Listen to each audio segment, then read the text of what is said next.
is this one down here. Researcher claims that based upon information, 17% are obese. So this is going to be a two-tailed, right? And it's a proportion. How do I know it's a proportion? Because there's no word mean in here anywhere. So again, this is my p-naught. And then 42 out of 200 is my p-hat. So I'm going to go to,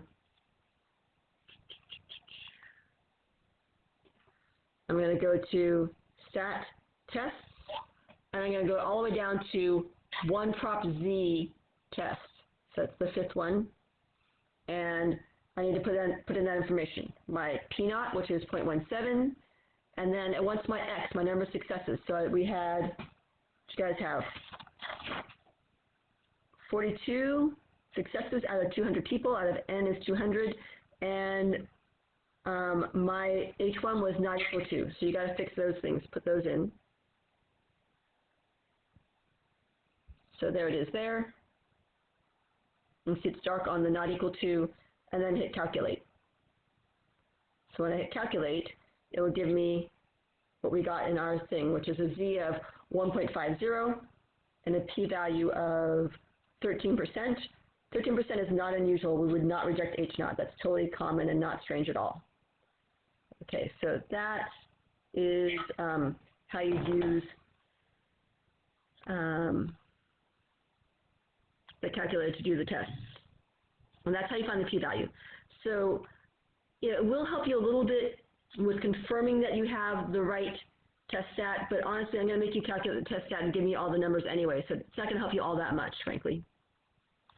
All right, let's take a look at this slide, which is kind of my summary of everything. So first we have our z-scores,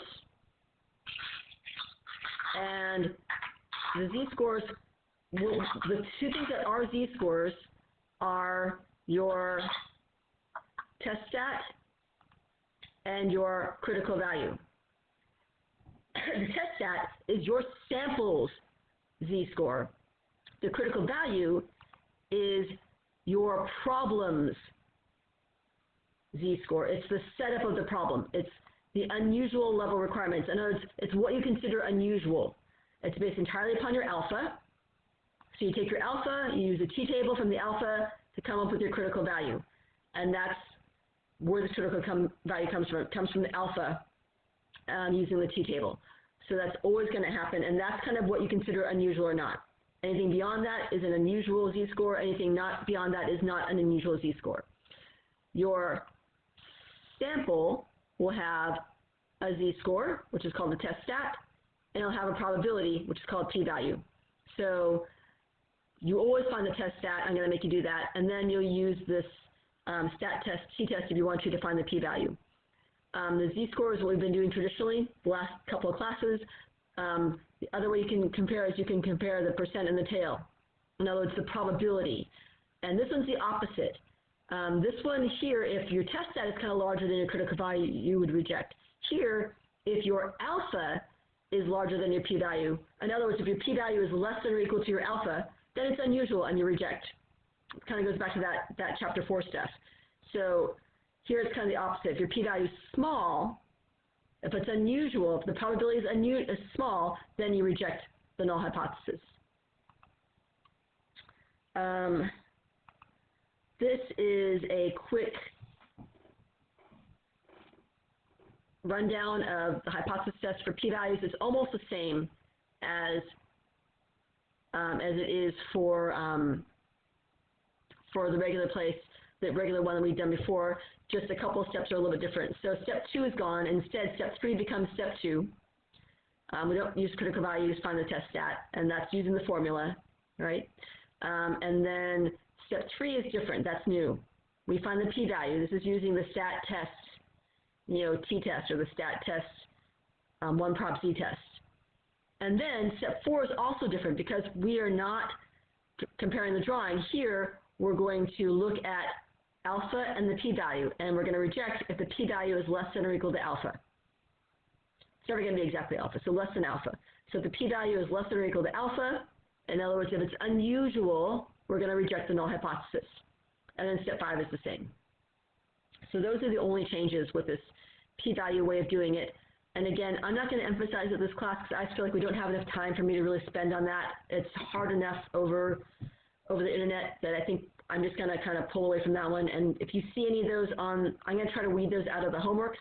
If they're in there, let me know and I'll just delete those problems. So let's go ahead and go through an example just so you have one.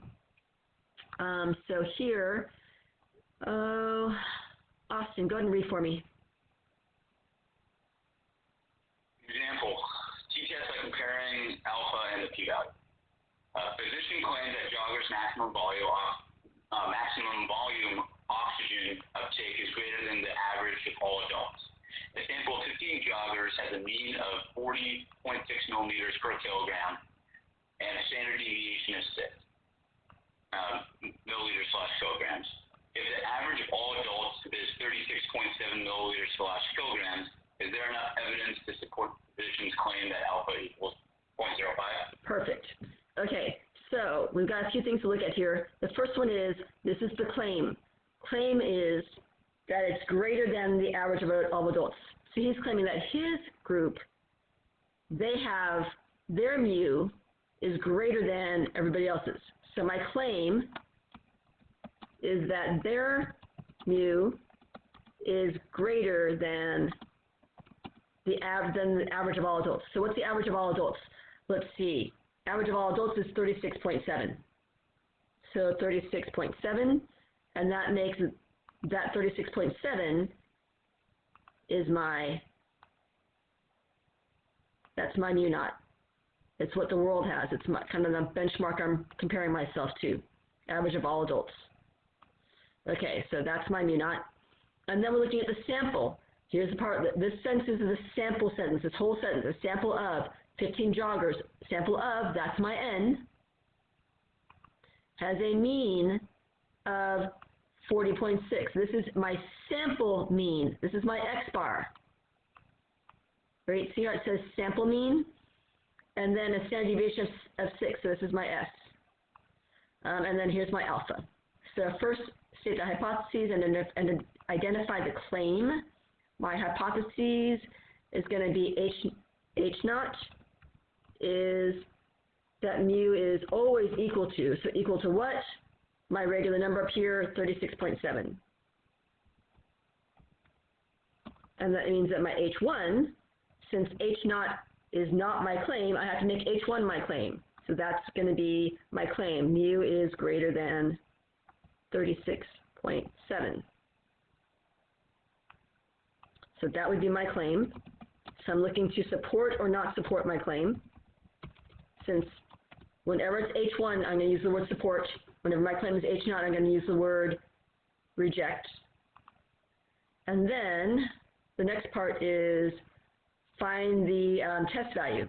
Okay, so I'm going to take my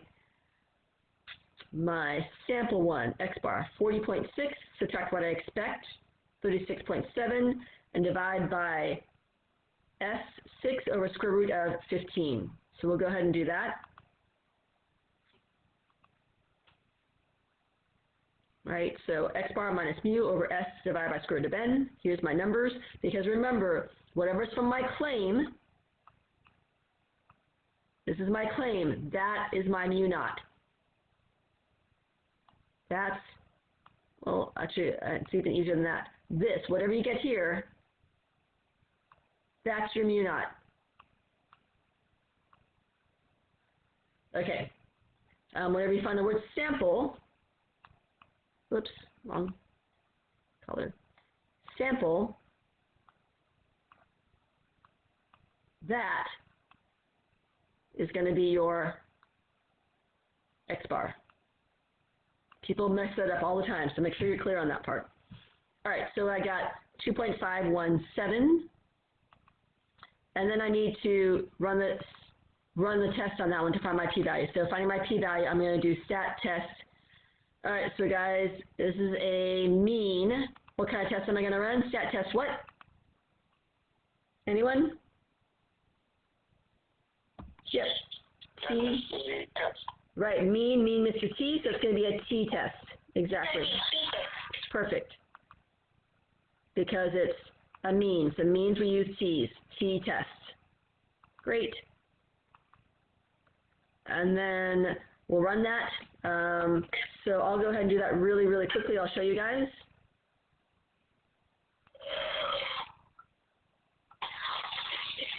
Stat test t-test. So here's my stat test t-test here. And I'm going to put in all of my numbers. So my numbers were, U naught was 36.7, X bar was 40.6, my S was 6, and my N was 15, I think. And it was greater than, I believe. So I'm going to put all those numbers in there. Just pop them all in there, and then calculate it. So when I calculate it, it's going to give me my p-value, and my test stat should be the same as what I got. So hopefully that's correct. We'll take a look. Screen share. Let's see, my test stat was 2.517, so 2.52. That's great, and my p-value is 0.0123, so that's great. Is this unusual? This is my probability, right? The probability of my sample. Is this unusual or not, guys? 0.0123. Yes. Yep. My level of unusualness is 5%. You're right, it is. So yes, it's unusual. Unusual. It's less than 5%, or 0.05. Good? Everybody on board with that part? In other words, it's, or should I say less than alpha? I don't know. It's less than alpha, which is, in this case, alpha is 5%. Just make sure you understand where that came from. This is the number that goes, oops, right there. Okay, great. So then we need to make a decision and summarize the results. All right, we got something unusual. So since we got something unusual, we're going to reject the null hypothesis. My p-value was less than 5%. So here you have to actually say why. P-value is less than 5% because you don't have a drawing in this case. Right? So you'd have to state this in step 4, and then summarize the results. We rejected the null hypothesis, which means we had enough evidence, is enough evidence, and then H1 was my claim, so I'm going to use the word support here. Those are the two variables. Everything else stays the same. The claim that the Jarger's Maxwell value update is greater than 36.7 blah, blah, blah. Okay. Questions on this one?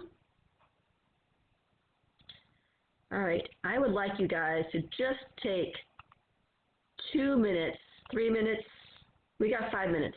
So take 5 minutes and go ahead and work on this problem.